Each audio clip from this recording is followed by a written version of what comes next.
पिछले वीडियो में हम सब ने देखा कि वहाँ पर कैप्टन कह रहा होता है कि जो बर्फीला तूफान शहर के लिए जोखिम या सेक्रीफाइस नहीं कर सकता उसे बर्फीला तूफान शहर से बाहर कर दिया जाता है। और तभी वहाँ पर कैप्टन का हर बात समझ जाने के बाद वहाँ पे जांगी कहता है कि तो ऐसा बात है, जो लोग पावरफुल है उसको नया इन्वेस्टिगेशन टीम बनता है उसमें शामिल होना होगा। और तभी वहाँ पर कैप्टन कहता है कि तुम चिंता मत करो, मैंने कमांडर को कह दिया कि तुम उतने भी भरोसे लायक नहीं हो, और जब तक अपने पावर्स को कमांडर को नहीं दिखाओगे फुल पोटेंशियल वाले पावर्स को, वो यहाँ पर रहने के लिए तुम्हें मजबूर नहीं करेंगे, तुम यहाँ से जा भी सकते हो। और तभी वहाँ पे जांगी कहता है कि तुमने ऐसा बताया तो ठीक है। और तभी वहाँ पर एक वेटर आता है और कहता है कैप्टन को कि आपको कोई ढूंढ रहा है, जो कि कह रहा होता है कि ब्लैक रोक टीम से है और वो आपसे मिलना चाहता है, तो आप क्या कहते हैं। और तभी वहाँ पर कैप्टन कहता है वेटर को कि तुम उसे अंदर भेज दो। और तभी वहाँ पे जांगी कहता है कि तुम्हारा मेंबर यहाँ पर क्यों आया है। और तभी वहाँ पर कैप्टन कहता है कि हमारे टीम का मेंबर कभी कभी यहाँ पर आ जाता है, क्योंकि आप तो जानते ही हैं कि इन्वेस्टिगेशन टीम को कैसा कैसा काम मिलता है, हम हमेशा मौत के कगार पे रहते हैं, इसलिए जब तक हम जिंदा हैं हम थोड़ा मौज मस्ती कर लेते हैं। और तभी वहाँ पे जांगी कहता है कि मैं उस मेंबर को नहीं देखना चाहता हूँ। और तभी वहाँ पर कैप्टन कहता है कि ओह मैं तो भूल ही गया, बॉडी भी तुम्हें बहुत ज्यादा निशाना बनाता है। और तभी वहाँ पे जांगी कहता है कि तुम्हें अब समझ में आ रहा है। और तभी वहाँ पर कैप्टन अपने बॉडी मेंबर के बारे में बता रहा होता है जांगी को। जब कैप्टन की नजर बॉडी पर गया था वो बर्फ से एकदम जमा हुआ था, वो मरने ही वाला था। तभी वो वहाँ पर कैप्टन जिन्बू आकर उसे अपने गोद में उठा लेते हैं। और तभी वहाँ पर बॉडी अपने आँख को खोलता है, वो देखते हैं कि सामने एक बंदा है जो कि उसे पकड़े हुए है। बॉडी बचपन में नहीं जानता था कि वो पावर्स को कैसे यूज किया जाता है। तभी वहाँ पर कैप्टन रहते हैं, वो उसे गाइड करते हैं कि पावर्स को कैसे यूज किया जाता है। और तभी से लेकर वहाँ पर बॉडी अपने पावर्स को यूज करना जान जाता है। और उसी दिन से लेकर बॉडी कैप्टन को फॉलो करते आ रहा है। बॉडी कैप्टन जिन्बू को बचाव के नजर से भी देखता था और अपने गुरु के नजर से भी देखता था। और तभी वहाँ पर कैप्टन फिर से जांगी को कहता है कि कैप्टन जानता था कि उसे एक गंभीर चोट है जो कि कभी नहीं ठीक हो सकता, और वो जानते थे कि कभी न कभी मैं मरूंगा और मेरी जगह नया टीम को कैप्टन बनाया जाएगा। और जब हम सब तेनाई शहर में आए थे उसी टाइम पे जांगी तुम्हारा नाम ज्यादा मशहूर था और इसीलिए कैप्टन चाहता था कि तुम कैप्टन बनो। तब से लेकर बॉडी तुम्हें बहुत ज्यादा निशाना बनाता है, वो नहीं चाहता है कि तुम कैप्टन बनो। और तभी वहाँ पर कैप्टन अपने हाथ में पकड़े हुए गिलास में अपने चेहरे को देखता है और कहता है कि बॉडी यह नहीं चाहता है कि कैप्टन इतनी भी जल्दी नहीं मरे जब तक कि उसे एक ऐसा कैप्टन नहीं मिल जाता जो कि कैप्टन जैसा उसका विचार रहे। और तभी वहाँ पे सर हिलाते हुए जांगी कहता है कि हाँ, जब तक वो मेरे लिए परेशानी नहीं बनेगा मैं उसे कुछ भी नहीं करूंगा। लेकिन वो अपने मन ही मन में सोच रहा होता है कि एक नया मुसीबत गले में पड़ रहा है। और तभी वहाँ पर कैप्टन कहते हैं कि मुझे नहीं लगता कि आप इसके बारे में बात कर सकते हैं, लेकिन बॉडी एक अच्छा इंसान है, बस उसे बात बात पे गुस्सा बहुत ज्यादा आता है। और तभी हम सब देखते हैं कि वहाँ पर बॉडी चलते हुए आ रहा होता है। और तभी वहाँ पर कैप्टन के पास पहुंच जाता है बॉडी और फिर कहता है कि जांगी मैंने अनुमान लगाया था कि तुम कैप्टन से मिलने के लिए जरूर यहाँ पर आओगे और मैं लंबे समय से तुम्हारा इंतजार कर रहा था। और तभी वहाँ पर जांगी खड़ा हो जाता है और अपने मन ही मन में सोचता है कि बॉडी मेरे पास क्यों आ रहा है। और तभी वहाँ पे बॉडी को पकड़ लेता है कैप्टन और कहता है कि तुम ये क्या करना चाहते हो। जांगी का कैप्टन के मौत से कोई भी लेना देना नहीं है। और तभी वहाँ पर कैप्टन फिर से कहता है कि अगर जांगी वहाँ पर नहीं होता तो हम सबको इवान कोंगे मार देती। और तभी वहाँ पर जांगी अपने मन ही मन में सोच रहा होता है कि कैप्टन उसे समझाने के बहुत ट्राई कर रहा है पर लेकिन वो समझ नहीं रहा है। और तभी वहाँ पर बॉडी कहता है कि इसने ही कहा था उस आइसोल को यूज करने के लिए और कैप्टन को बहुत ज्यादा मजबूर किया था कि वो यूज करे। कैप्टन अपनी पावर्स को नहीं बढ़ाते और अगर वो आइसोल की मदद नहीं लेते तो कुछ महीने और जिंदा रह सकते थे, लेकिन वो आज अगर जिंदा होते तो वो अपने बीवी बच्चों के साथ खुश रहते। और तभी वहाँ पे जांगी जाते हुए कहता है अगर तुम यहाँ पे परेशानी पैदा करने के लिए आए हो तो मुझे यहाँ पे नहीं रुकना चाहिए, मुझे यहाँ से जाना चाहिए। तभी वहाँ पे बॉडी उसके सामने आ जाता है, तभी वहाँ पर जांगी रुक जाता है। और तभी वहाँ पे जांगी कहता है कि क्या तुम मुझसे लड़ना चाहते हो।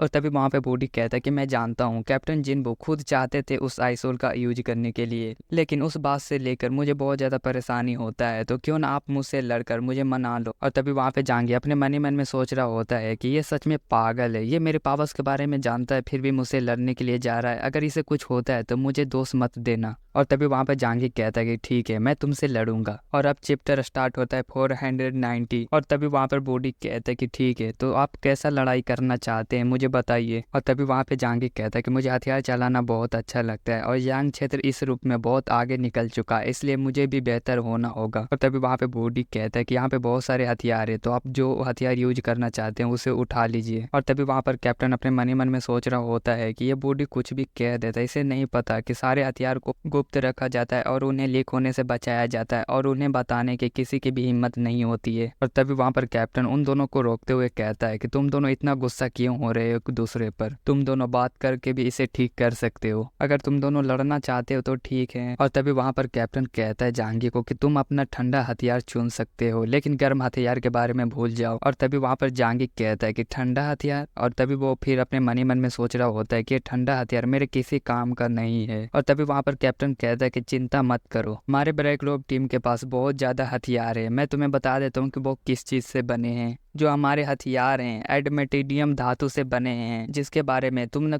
कभी सुने होगे। और तभी वहाँ पे जहांगीर अपने मन ही मन में सोच रहा होता है कि एडमैन मेटल, और जो एडमैन से बना हुआ हथियार रहता है वो बस मुट्ठी भर का होता है और इससे लड़ना बहुत अच्छा होगा मेरे लिए। फिर वहाँ पे जहांगीर कहता है मुझे तलवार चलाना बहुत पसंद है, इसलिए मैं तलवार को चुनूंगा। और तभी हम सब देखते हैं कि वहाँ पर कैप्टन एक घड़ी पहने हुए रहता है, उस घड़ी पे जैसे अपने फिंगर से टच करता है वहाँ पर एक स्क्रीन खुलता है। उस स्क्रीन को देखकर जहांगीर कहता है कि ये कौन सा घड़ी है। और तभी वहाँ पे जहांगीर को देखते हुए वहाँ पर कैप्टन कहता है कि हम सब जो डेली यूज करते हैं हथियार को वो एडमेंट धातु से बना होता है। तभी हम सब देखते हैं कि उस स्क्रीन में बहुत ज़्यादा हथियार दिखाया जाता है। और तभी वहाँ पर कैप्टन कहता है कि ये सारे हथियार इन्वेस्टिगेशन टीम को दिया गया है, तो इतने सारे हथियार में तुम्हें जो पसंद हथियार आता है तुम उसे यूज कर सकते हो। तभी वहाँ पर गाड़ी को दिखाते हुए कैप्टन कहता है कि इस बात पे बात मत करो, तुम्हें जो चाहिए बस वो उठा लो, सारे एक ही मटेरियल से बने हैं। और तभी वहाँ पे जहांगीर कहता है कि दाव तो दाव होता है, मैं अपनी ताकत के आधार पे बहुत अच्छे हथियार को चुनूंगा और मुझे इस मौके को अपने हाथ से जाने नहीं देना होगा।